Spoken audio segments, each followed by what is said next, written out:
Get recording. I'm recording.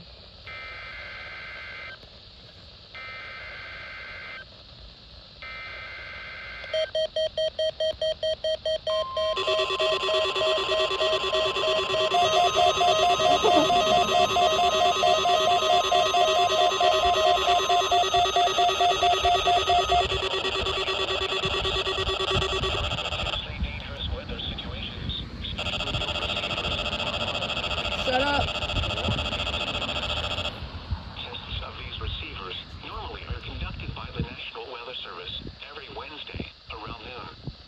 When there is a threat of or existing severe weather in the area on Wednesday, the test is postponed until the next good weather day.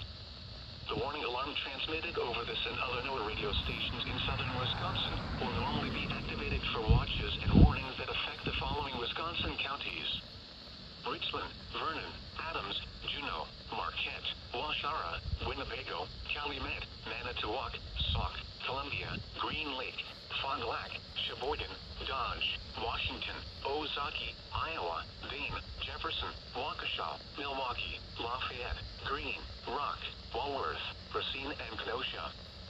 And the following Illinois counties: Stevenson, Boone, Winnebago, McHenry, and Lake. And all adjacent coastal waters of Lake Michigan.